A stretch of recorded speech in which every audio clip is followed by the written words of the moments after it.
Never Stop Learning, week 130. I'm going to take a quick look at some blend mode keyboard shortcuts available to you in Adobe Photoshop CC. So I'll get started here with this image I took when I was visiting Stratford over in the UK.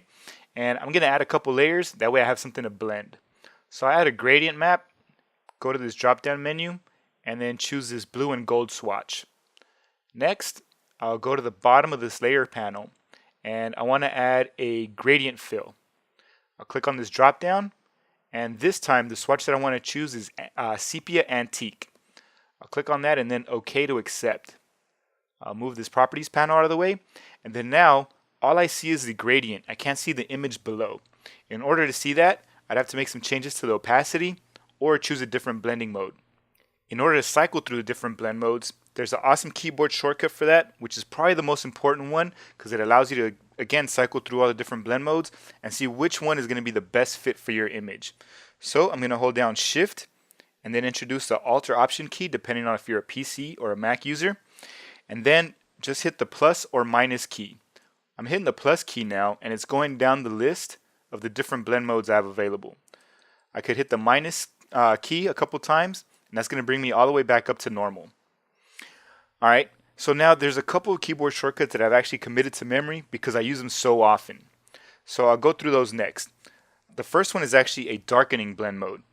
I'll hold down Shift, Alt, and the letter M for multiply, and that brings up the multiply blend mode. The next one is one for lightning. I'll hold down Shift, Alt, and then S for screen, and that brings up this screen blend mode. But that lightened everything up too much for me, and it's kind of going in the opposite direction of what I want. So I'd actually like to go back to the start and have the normal blend mode. In order to get back to the normal blend mode, just hold down Shift, Alt, and the letter N, and that brings you back to the normal blend mode. The last blend mode that I actually know because I use it so often is the overlay blend mode. So hold down Shift, Alt, and O, and that brings up my overlay blend mode. And this looks great. This is more of the look that I was looking for. Unfortunately, the effect is a little bit too harsh and I lost some of the details down here. The easy fix for that, all I have to do is hit the number 7, and that changes my opacity down to 70%, and it brought back some of the detail and gives me this good color that I was looking for. So just a quick recap, if you want to cycle through the different blend modes, just hold down Shift, Alt, and then hit the plus or minus key, and you'll be able to cycle through them. Or included in the blog post, I'll have a list of the different keyboard shortcuts for the specific blend modes. Just take a look at that list and try to memorize the ones you use most often.